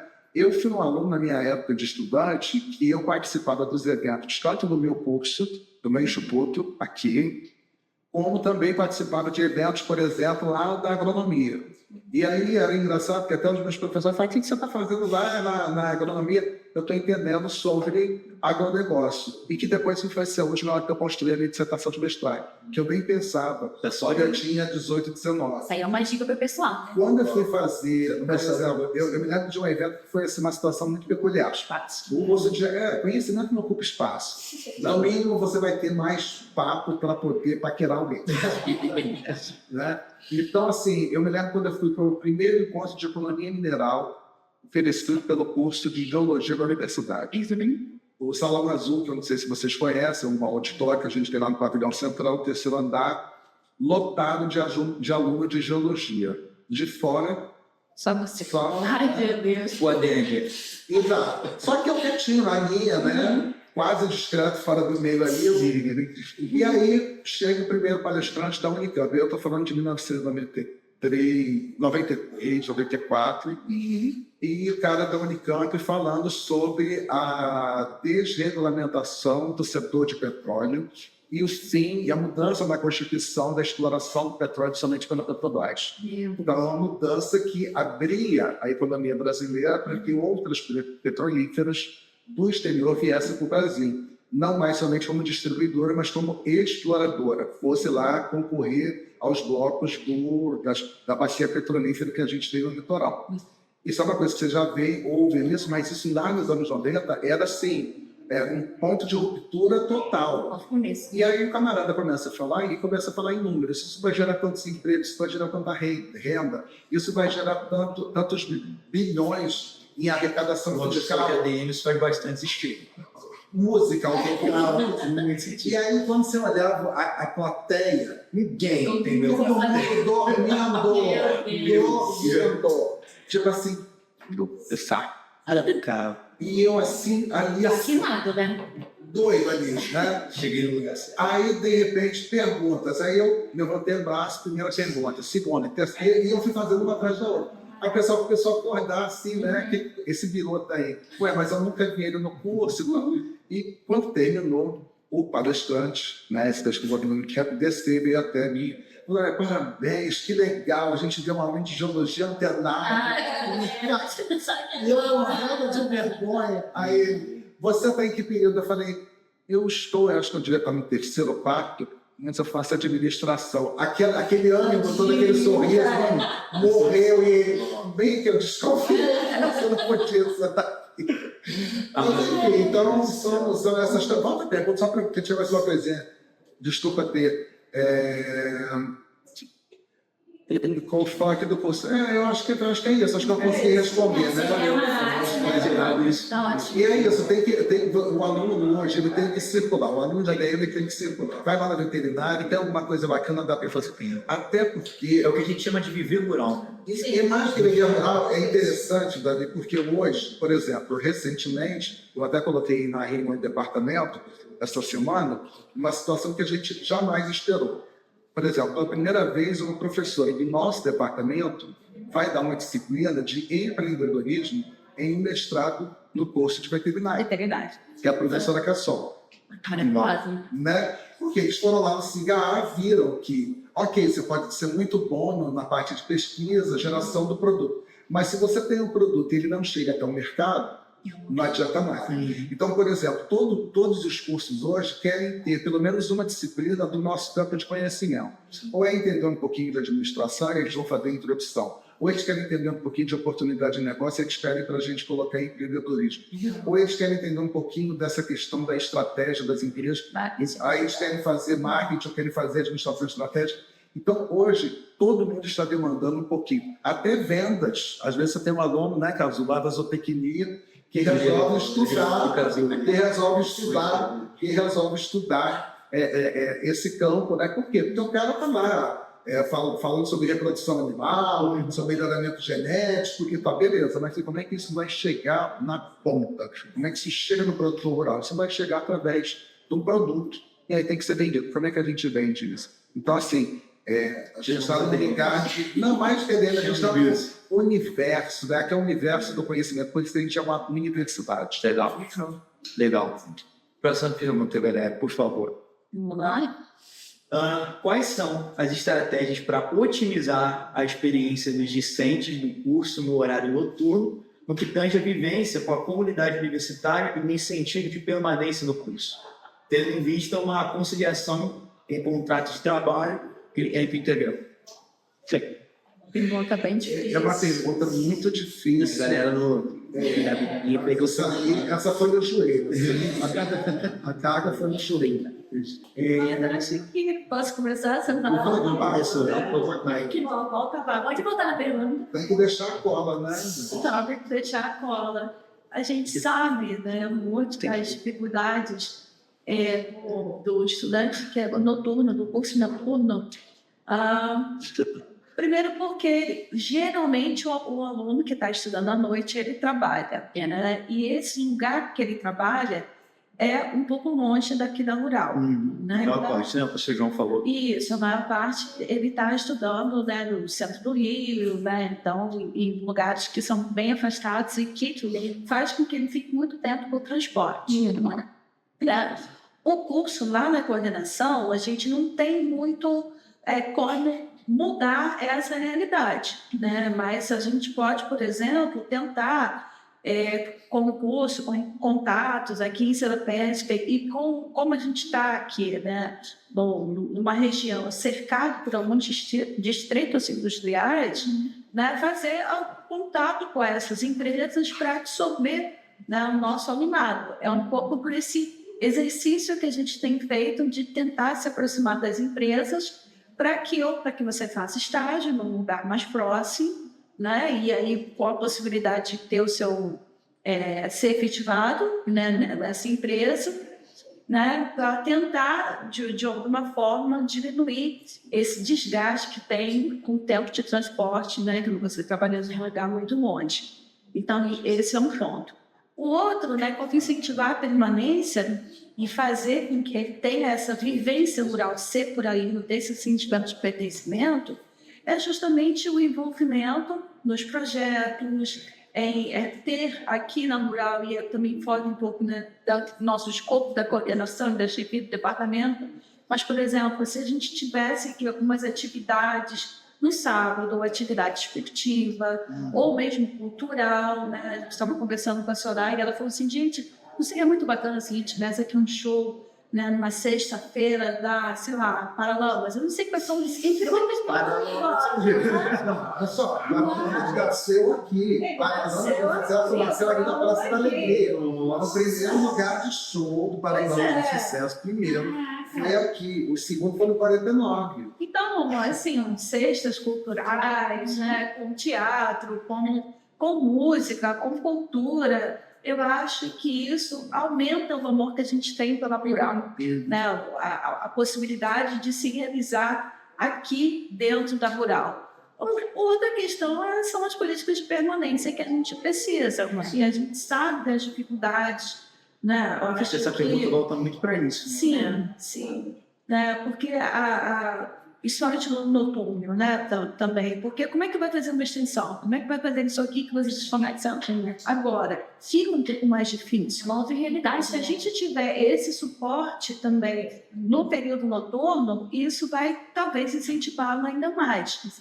E falando nisso, eu falo das dificuldades. Eu sei que quem faz uma matutino também tem dificuldades. E tem outras dificuldades para além da questão do trabalho, de ingressar no mercado de trabalho, que é também a questão do convívio, né? De fazer essas relações de amizade, de ter de repente um grupo de apoio, porque às vezes o aluno está com algum problema de relacionamento com a família, né? Com a própria situação dele, né? Efetivamente. Eu já escutei um caso de um aluno que infelizmente aí teve que trancar, e ele estudava à noite. E vinha de outro estado, sabe? Então ele conseguiu alugar um apartamento aqui e só vinha fazer as aulas à noite e durante o dia ele ficava totalmente isolado, né? Sem nada, sem fazer nada durante o dia. Então, se a gente conseguir trazer para que ele faça algumas atividades, ter grupos, que ele possa se integrar e viver efetivamente a rural, eu acho que a gente pode, né, de repente, trazer mais esse assunto para frente.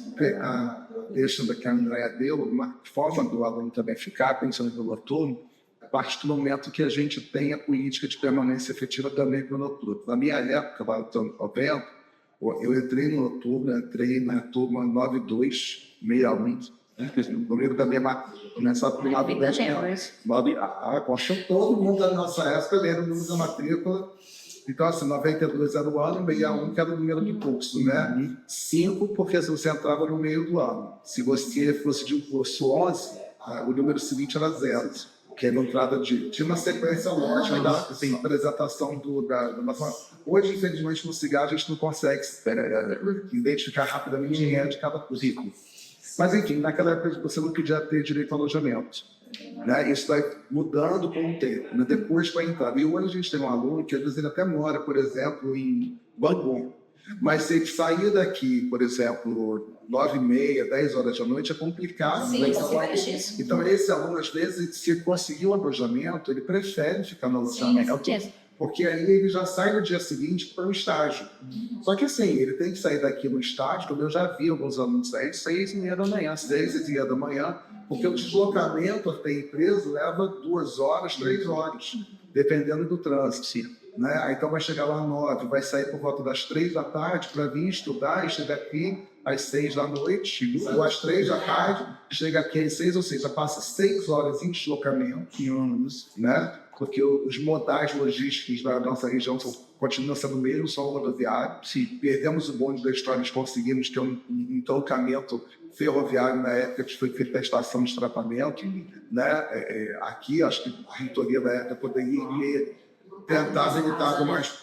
porque você vir de trem é muito mais seguro, muito mais rápido, muito mais eficiente, mas, enfim, não deu. Né? E aí hoje a gente tem essa situação, né, de um alojamento que desde a minha época são 6 anos, não foi construído nenhum novo. Os Fs, que são os femininos, só teve a ocupação, né, pelo público feminino para poder expandir, né, e só tem 4 Fs. Só que a população da universidade, de ação estudantil, ela mais que quadruplicou da minha época para cá. Então, assim, falta alojamento, e com isso você foi gerando um outro problema econômico na região terapêutica, que é o quê? Que é a especulação imobiliária. Então, hoje você tem lugares ali em que o proprietário coloca o seu imóvel de 2 quartos, sala, cozinha, banheiro, sem área de serviço, no mesmo patamar de preço de uma casa de vila na Tijuca, né? Ou em outros lugares. Então, assim, e aí o morador de Seropédica, que antes morava perto da pista, por exemplo, ele foi sendo empurrado para os lugares mais remotos da própria cidade. Né? Então, assim, a gente acabou não criando um enfrentamento e políticas de permanência e de expansão. Né? A gente já perdeu alguns alunos por penalidade. Muitos alunos, foram muitos alunos, porque é aquela história, o problema às vezes é o dinheiro da passagem, sabe? E isso vai dando uma angústia, porque você fala assim, meu Deus, eu perdi o aluno para dar passagem. Isso é bastante comum, né? Sim, a gente sabe, né? Só que assim, nós aqui somos chefe e coordenador. A gente está na base da pirâmide, né? Vocês estudaram isso comigo, é o nível operacional. Eu não estou no nível estratégico. O nível estratégico é que a gente está cuidando disso, que tinha que estar buscando viabilizar a situação. E aí, quando a gente se depara com realidades atuais, né? Agora a gente está nesse momento eleitoral da universidade, e fica ciente de que 22 milhões de reais foram devolvidos porque a universidade não soube utilizar esse recurso.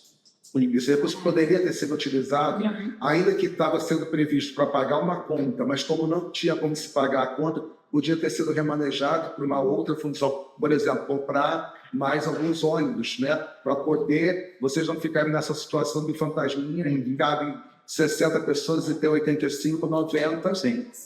Situação absurda, né? E a gente fica engessado. Verdade.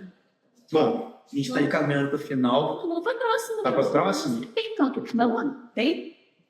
Será que a gente vai conseguir, João? Bom dia. Vamos lá. Tá. Posso repetir a matéria por mais de 2 vezes? Pode, é bom. Segundo o novo regulamento da graduação, você pode ter até. Eu acho que assim, eu acho que eu vou precisar de uma cola, mas eu acho que você pode repetir até 5 vezes. Caraca. Mas meteu bem. Explica para todo mundo. Porque lá é quando você estoura em FNAT. Curso que você conclui em até 6 anos. No mínimo 4, no máximo 6. Passou 6 anos, você já pode ser jubilado. E normalmente... Ou se você reprovar, aí realmente eu vou ter que depois fazer uma colinha lá no regulamento. Ou você não pode reprovar 3 vezes o mesmo conteúdo, ou 5 vezes. E esse regulamento entrou em vigor em 2023.2. A gente é O regulamento que vocês entraram tem essa regra. Então, se você reprovar 3 vezes, sei lá, estudos organizacionais 2, eu não vou falar de calma, né? Mas se você reprovar 3 vezes, estudos organizacionais 2, Eu falo que são as 4 estações. ou 5, né? Você é convidado, assim vai convidado, você tem a sua matrícula cancelada. Sem intimado. Ou, por exemplo, vocês devem ter reparado no histórico de vocês, tem um prazo mínimo e máximo para concluir o curso.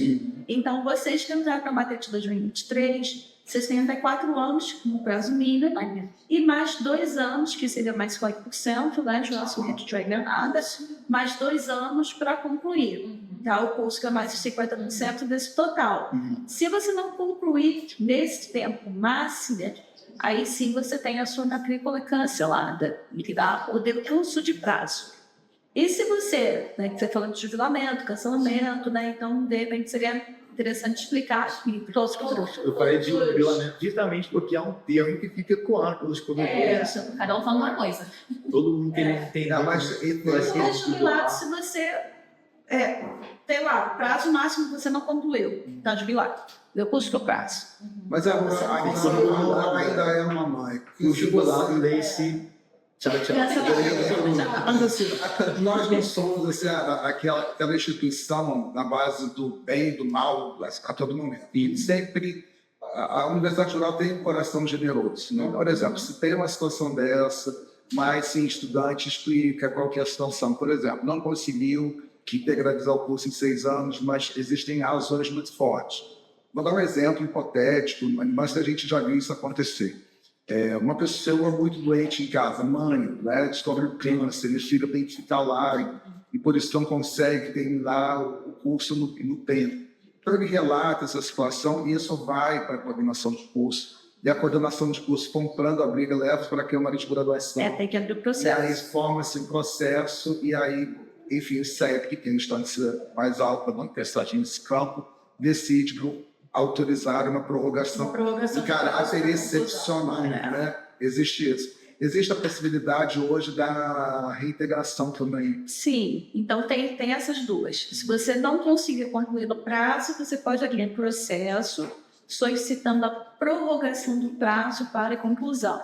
Vai ter uma prorrogação, isso é opa. Aí você vai lá, conversa comigo, a gente faz um plano de estudos para 6 meses, 1 ano, e aí a gente abre um processo, esse processo vai tramitar, vai passar pela coordenação, vai para a Câmara de Graduação, que lá é feita a análise, e geralmente as pessoas conseguem a prorrogação do prazo para concluir o curso, tá? Agora, se mesmo assim, com a prorrogação do prazo, com a conclusão de curso, você não conseguir naquela prorrogação, vai ter a matrícula cancelada. Aí, tendo a matrícula cancelada, você pode depois, quando a Prograde, Vitória de Graduação, abrir um edital, você pode solicitar a sua reintegração ao curso. E aí, mais uma vez, você participa do edital e faz uma reintegração no curso para poder concluir. Mas no caso, né, se tiver vaga ociosa, e aí você pode participar para a reintegração. E no caso, por exemplo, você está cuidando de um parente que está necessitando de cuidado de saúde, você pode trancar a sua matrícula Por até 2 anos. Tá? Não precisa ser corrente. Então, por exemplo, se aconteceu agora, eu preciso, né, cuidar da minha mãe que está com problemas sérios e tal, eu vou solicitar tratamento da sua matrícula. Você vai lá no Cigarra, em suspensão de programa, e solicita o tratamento da sua matrícula. Quando chegar em 2025, ano a sua matrícula ela vai se tornar ativa novamente. Né? Então, você vai ter que se matricular ou renovar o seu tratamento, a sua suspensão de programa. Já? Tem gente que às vezes acha que tem que ter uma vez e esquece. E aí corre o risco de Aí perder a corre vaga. o risco de perder a vaga. É um ponto que eu ia chegar. Então, se você está com a matrícula ativa, você precisa se matricular em ao menos um componente curricular. Ok. Então, você tem que ter uma matrícula em uma disciplina.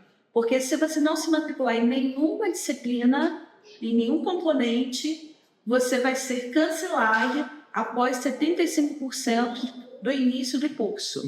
Então, quando o curso chegar a 75% no período, É a questão da presença, né? é a questão da presença. Chegou a 75% e você não se matriculou em nada e não trancou o curso, aí você é cancelado por abandono. Aí basculado, aí você é cancelado por abandono. E tem a situação especial, peculiar também, que é do aluno ingressante. O aluno ingressante, segundo o edital do SISU, também não pode trancar. Né? Então, a gente tem Que é o primeiro- vai ter que começar com um tipo de que é o primeiro período. ingressante que está com uma situação difícil e que vai precisar trancar. Mas a gestão diz que não pode, porque se quando chegar a 75% de integralização desse primeiro período, e aí a COTI, a programa, elas rodam o sistema para verificar quem não se matriculou em nada ou quem trancou, aí ele sai fazendo cancelamento de matrícula automática. Isso. Por isso que é importante sempre manter contato com esse coordenador, com a sua coordenadora. Legal. Qualquer situação atípica, passe diretamente, peça orientação, porque a gente está aqui para isso, né? Vocês foram meus alunos, são meus alunos, né? E sabem disso. A gente tem que ter um canal de fácil comunicação. E consigo entender, às vezes, o coordenador de curso que não quer receber o aluno, quer ter uma comercial de atendimento. Nós somos uma universidade aqui, a gente tem uma população estudantil, na sua ampla maioria, um perfil econômico, familiar, de origem, muito específico, que a gente tem que ser um pouco mais generoso. Né? Eu acho que esse exercício da empatia, né, faz bem, tanto da pessoa física quanto da pessoa de gosto.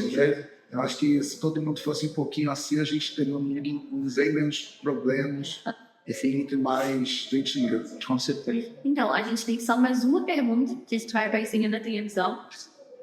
Eita, depois de dentro. O que? Essa é a questão número 7, produção. Yes. As avaliações que os alunos fazem dos professores no final do semestre influenciam alguma coisa? Caso o docente tenha uma avaliação negativa, qual é a posição do departamento e da coordenação nesses casos? Daí vai Começa também? É para descomentar. Então, a gente mais talvez que a gente não tem muito o que fazer, mas o que nós, eu e o João, a gente faz. Né? Eu, de vez em quando, eu olho a avaliação docente dos professores que dão aula para o nosso curso, e quando eu percebo que há quando eu falo do nosso departamento, porque eu tenho acesso ao departamento. Eu não tenho muito acesso para saber, por exemplo, a avaliação de professores de outros departamentos. Entende? E aí, o professor tem uma avaliação assim, a gente vai, conversa com o professor, explica, fala, olha, use uma metodologia assim, por que você não faz isso, por que você não faz aquilo, tá? Então, isso dá para se fazer. Porque, na realidade, esse relatório de avaliação docente deveria vir, essa seria a palavra, deveria vir para as coordenações de curso, este departamento, para que a gente pudesse discutir e apresentar, né, fazer esse feedback para o professor, para a gente mudar as estratégias, mudar o que precisa ser corrigido. Tá? Então, por exemplo, eu queria saber como é que eu fui avaliada pelos alunos, né? Então, eu entro e vejo como é que eu fui. Eu fui assim, sabe? Eu tenho que mudar isso, eu tenho que mudar aquilo. Isso é importante. Vocês que fazem administração sabem o quanto que é importante você ter um retorno da tua performance. Feedback, né? Um feedback. Você precisa de um feedback para fazer uma correção de rumo se for o... Quase que eu desse ano. Você Olha, já tá Olha o orgulho da professora. não é nada demais isso, né? Chegar e conversar com o professor, explicar e etc. Agora, tem situações, deixa eu terminar aqui, às vezes acontece de assédio de professor com relação aos alunos. E isso é uma coisa muito ruim que age, né? Se esse tipo de coisa efetivamente acontecer, a gente atua diretamente na hora. E, portanto, a gente está sempre com a escuta ativa e aberta para ouvir vocês sobre o que acontece, porque isso pode acontecer. Isso pode acontecer. E isso traz uma indignação. Isso não está ligado a curso, está ligado ao ser humano. E o ser humano é um fator variável. E você sabe que assim, André começou falando muito bem sobre isso, no sentido de que a gente pode fazer muito pouco, né? Porque somos todos servidores públicos, estáveis e tal. Mas o ser humano ele tem uma dificuldade imensa de aceitar a crítica, né? Por mais respeitosa que seja, que a gente busque as palavras menos traumáticas.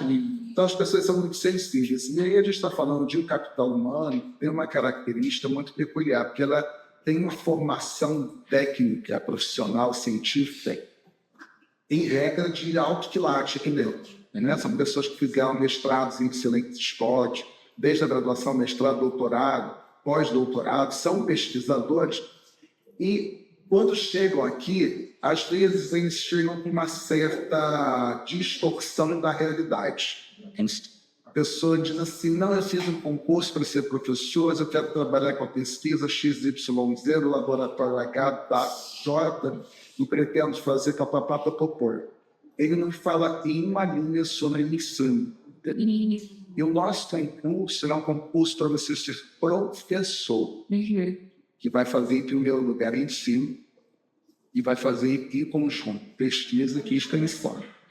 Então, você soma atribuições, você não tira atribuições. Só que isso exige uma preocupação no sentido de, na hora da seleção, quando vocês tiverem gestão de pessoas, vocês vão ter lá uma etapa de recrutamento, em que a gente tem que saber que capital humano eu estou recrutando. Quando eu percebo, por exemplo, que às vezes você tem um profissional que tem um perfil muito forte para a pesquisa, mas que ele não dá a menor pelota para o ensino bíblico, eu falo assim, meu Deus, oremos que tudo aconteça bem. E aí hoje a gente tem uma série de recursos, né? Temos o Barema, temos o plano de ensino e tal, e ali a banca que existe com negócios, ela tem que ficar muito atenta. Por exemplo, lá em Três Rios, a gente fez, eu estava na chefe de departamento na época, nós tivemos vários concursos que a Universidade de Reitor na Universidade chamava de fracassado. O que era fracassado? Abria-se, tinha lá 3, 5, 10 candidatos e ninguém passava. E aí abria-se de novo. E teve um edital lá, teve uma vaga que a gente abriu acho que 3 vezes, se eu não tiver. E aí, na segunda vez que a vaga foi aberta, a reitora, na época, a professora Madantas, que é uma pessoa maravilhosa, muito preocupada, né? Ela, o que está vendo, pelo amor de Deus, que taxa de fracasso de concurso é essa de vocês lá em Três Rios?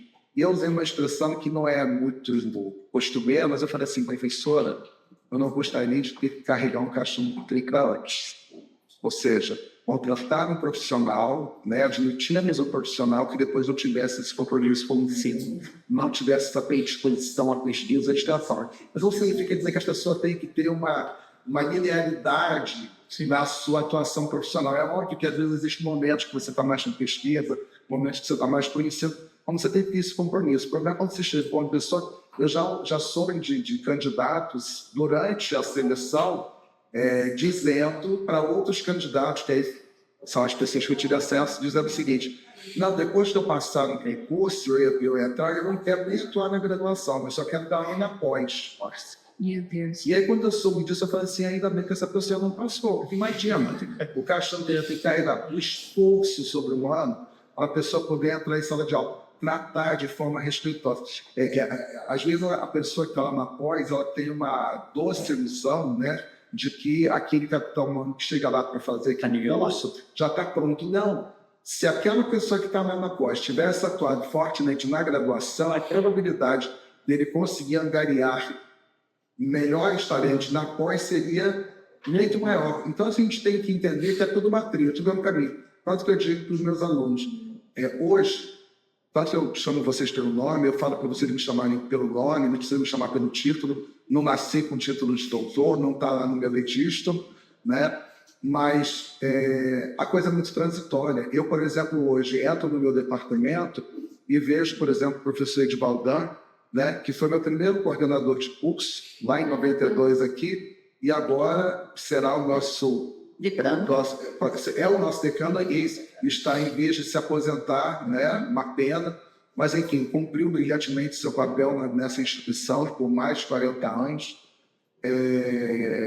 E a gente só vê assim a roda gira, né? Agora é a minha vez. E hoje, eu, professor Luiz Girão, professor André, né, o professor Christian, nós somos a jovem, né? A jovem velha guarda, né? O caso menos, ainda é muito mais jovem do aluno, mas eu, André e já somos a jovem velha guarda, porque temos 50 anos, né? E agora o professor Edivaldo está no seu processo de despedida, e daqui a mais algum tempo eu serei efetivamente a velha guarda, e provavelmente o professor Cazu vai ser a minha, né, jovem velha guarda, e eu vou passar o bastão falando assim, seja feliz e toca o barco. Alguém jogou verde, hein?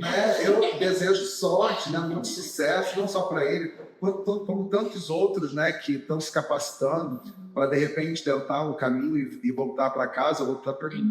Então, é isso. Assim, eu sei que é muito chato, mas é importante o registro, né? Quando o professor não está comprometido, né? É importante aquela pontuação que vocês dão, mas mais do que a pontuação no fim de processo, porque controle em fim de processo é horrível. Não é, porque a desgraça já foi feita, porque não era para ter ocorrido, vai acontecer. Mas a gente, pelo menos, não deixa que isso se perpetue, certo? Isso é uma coisa que a professora Andréa faz de uma forma muito contundente e ela consegue falar com uma docilidade, né, acho que maternal, que as pessoas acabam não levando para o coração, conseguem separar, e aí a gente vai tentando, né, melhorar cada vez mais o curso e ao certo. Show, bacana. É isso. Posso usar uma pergunta assim do nada, que não está no script? Assim, 30 segundos, gente, para essa. 30 segundos é pouca coisa, mas 2 minutos, tá bom? Para essa resposta. É bem objetiva. O que acontece? Agora, uma pergunta. Eu acredito que todas as perguntas aqui são pelo viés de estudante, a gente está fazendo isso pelo filtro dos estudantes. E pensando num estudante que fez o Enem, está lá no SISU, na briga e tal, por que esse estudante deveria escolher a administração na Faculdade Federal Rural do Rio de Janeiro e não em outras do Rio? Por que deveria escolher isso aqui? Legal. Bom, quando a gente começou toda essa história de... Quando eu vim para cá e quando eu conversei com o João, vamos se candidatar para a coordenação do curso, tinha um desejo assim, interno e uma vontade de ter orgulho do que a gente queria oferecer para a sociedade. Eu queria um curso que eu tivesse assim, bom, filha, você quer fazer a graduação em administração aqui? Vem fazer aqui, porque eu quero algo bom, eu quero que o nosso estudante ele saia com uma formação sólida e que tenha, quando se formar, possibilidade de atuação no mercado de uma forma produtiva, né? De que efetivamente ele vai contribuir para a sociedade, porque quando vocês ingressam é como se fosse assim um material bruto, né? Que você ao longo do caminho, ao longo do percurso que vocês vão trilhando, vocês vão sendo lapidados, vocês vão sendo, né? Não quero fazer comparação com produtos, mas você vai se agregando valor. E eu acho que vir fazer administração laboral é um pouco isso. você entra num espírito de que você está recebendo uma formação sólida, e que você vai ter possibilidades a partir dessa formação, tá? Porque a gente pensou em muita coisa que, infelizmente, a gente ainda não conseguiu realizar, sabe? E infelizmente mesmo, porque toda a metodologia que a gente pensou foi no sentido de ter metodologias ativas em que vocês são os protagonistas. Mas, para isso, a gente precisa de estrutura, a gente precisa de materiais, a gente precisa de recursos. A gente sente muito quando eu peço alguma atividade, o aluno precisa fazer essa atividade numa plataforma de informática, que a gente não tem isso, né? Assim, para funcionar corretamente.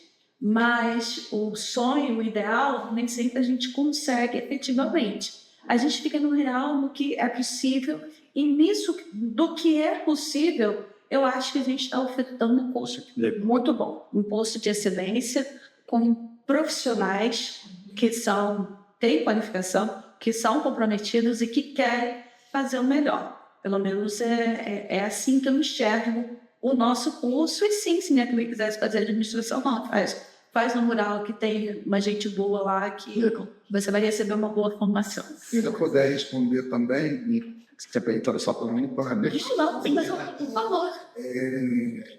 Acho que, em primeiro lugar, a mural é um espaço libertador, né? Eu acho que até o fato da gente ser jovem, muito vai para cá, e muitos vai ficar mesmo, né? É um momento em que você se empodera de você mesmo, e aí sai daquela proteção, né, familiar, de pai, de mãe, que aí você tem conta para pagar, aluguel e outras despesas do nosso cotidiano.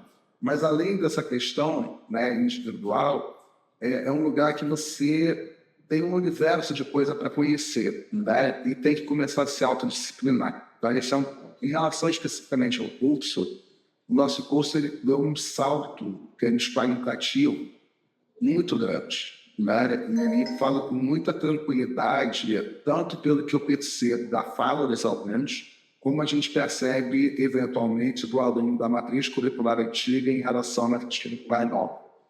Disciplinas como mentoria, disciplinas como governança, que, em primeiro momento, o aluno vê com uma certa... Mentoria, principalmente, acho que não é tão importante à medida que o curso vai avançando, e que ali é um espaço de um primeiro contato, de você poder fazer o seu approach, né? Você poder se aproximar também da nossa figura de coordenadores de curso.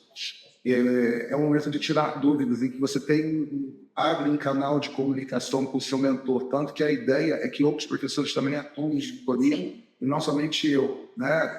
Que eu estou começando a descortinar, a gente agora está com um processo de contratação de professor efetivo, e até vai falar, por que você não fica? Você mesmo, com as duas turmas, manhã e noite, falei, oi, né?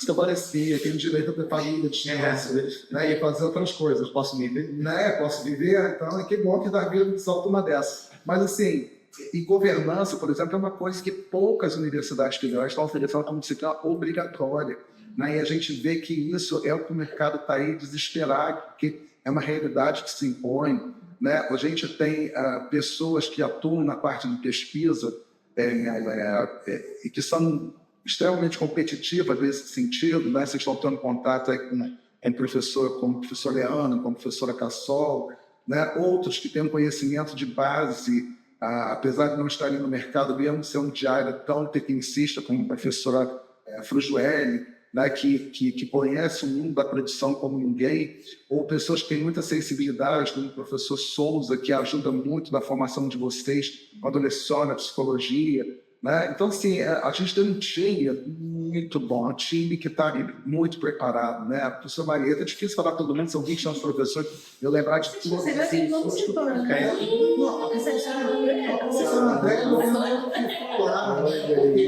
Ele já falou bem, Além de tecnicamente jeito de falar com as pessoas, a socialidade, eu acho que faz muita diferença. Eu estava dando aula de metodologia, de disso eu estava falando, né? Até porque eu guardei isso com uma das minhas mestras, que foi a professora Dilma Lopes Vacileiro, uma professora aqui dessa instituição. E ela dizia o seguinte: uma professora que chegava aqui, ela parecia um personagem daqueles filmes americanos, porque ela chegava com um cachecolzinho, né, uma bolsa, parecia aquelas bolsas de feira, não de feira, com trabalhos de alunos, né, uma bolsa, ela vinha de ônibus, descia ali no Dutra, atravessava, entrava pelo Instituto de Educação, mas muito doce, falava baixo, uma mulher extremamente educada, né? E aí um dia eu estava esboçando um artigo que eu teria com um congresso na USP, no alto dos meus 18 para 19, achando que eu pedi para a USP, para apresentar um trabalho. E aí eu escrevi, ninguém lia meu trabalho, e a professora Dina, que dava aula de psicologia, falou assim, eu conversando com outro professor, conversa com a professora Dina, ela é muito boa pesquisadora, mas não tinha naquela internet, não tinha plataforma Lattes, como é que eu vou saber que professora é essa? Então, só ouvi dizer que ela era muito boa pesquisadora. Pôde muito bem. Encontrei com ela no corredor, bati um papo, falei, a senhora pode ler meu trabalho? Ela, claro, será um prazer, será uma honra. Quando você olhasse, professora fina, né? A gente é tão acostumado a levar pedrada, né? Quando a gente era jovem, né? E aí ela perguntou, semana que vem você me procura. E na semana seguinte eu jurava que ela não entendia ler o meu trabalho, ela leu. E ela disse, bom, tá muito bom, mas a gente pode melhorar. Vamos trabalhar? Eu falei, nossa, que legal. O meu trabalho está todo rabiscado. Em nenhum momento ela diz que o seu trabalho está ruim, está péssimo, está fraco. Uma mentora, né? Ela falando que ali eu entendi o que era ser mentoria e eu não sabia nem que essa palavra existia. E dali o meu trabalho foi sendo redesenhado, e eu mandei para o primeiro encontro de estudos estratégicos da USP, que é um evento da Secretaria Nacional de Estudos Estratégicos da Presidência da República com a Universidade de São Paulo. E meu trabalho foi aceito. Né? E aí, para um jovem de 18, 19 anos sair, não me e sem ter que ir com o professor junto, você está indo sozinho, você, Deus e tudo aquilo que você aprendeu. Então isso é muito bacana, mas o que eu mais me peguei da professora Diva é que ela nunca falou a sua formação, que hoje a gente tem que sempre se apresentar, ela não falava. Ela era pedagoga, mestre por uma Universidade de Berlim, doutora pela Universidade de Londres, né? Tinha seu currículo e chegava aqui como aquela personagem que a gente imagina, que é aquela vozinha americana, na sua simplicidade, na sua docilidade, né? Não sei se ela está viva ainda hoje, mas é uma pessoa que eu tenho muito carinho. E eu espero que vocês, com o tempo, levem esse tipo de recordação e entendam por que a gente fala assim, vale a pena estudar rural. Obrigado. Nossa, perfeito. Vai tomar, eu tô escrevido. Uau. Demais. Muito bom. Obrigado, Gi. E aí, a gente está chegando no final, né, dessa conversa. Foi muito bom receber vocês aqui. Muito bom. Bom, acho que a nossa mente, né, muda a nossa forma de pensar, porque às vezes a gente como aluno pensa de uma forma, vocês pensam de outra, né? E aí a gente não se encontra assim. Então é muito legal poder ouvir vocês. Eu já penso que a gente não pensa em vocês, né? Então, a gente pensa. Eu acho que não é nem isso, eu acho que às vezes a dificuldade de imaginar o professor como aluno. A gente não esquece de estar no nosso lugar, né? Quando a gente eu aposto, os dois aqui, quando a gente sentar na cadeira, não sei a galera dos bastidores, porque o pessoal que está vendo na câmera não está conseguindo, né? O pessoal da tela não está conseguindo ver. Mas eu acho que quando a gente sentar na cadeira agora para assistir uma aula da senhora, de qualquer outro professor que for ministrar essa aula da gente, eu acho que a gente vai enxergar uma perspectiva de que não tem só um professor, um doutor, um mestre ensinando, tem um ex-aluno ensinando, sabe? Eu acho que isso, entender dessa forma é maior do que entender só com um cara que sabe tudo e está aqui ensinando, sabe? É como se fosse um futuro você, sabe? Eu penso dessa forma, para mim isso é muito mais especial. Mas tem uma coisa que a vida me ensinou nos meus 50 anos, quem é o que é. A gente, com o tempo, percebe. E o tempo é o senhor da razão para tudo nessa vida, sabe? Até quando a gente é injustiçado, ou quando a gente é mal interpretado. Passa o tempo, as pessoas falam, né? E se a gente tem uma retidão de postura de vida, de caráter, compromisso ético com a nossa vida, com o nosso trabalho, isso vai todo da vida, sabe? A nossa história fala por nós.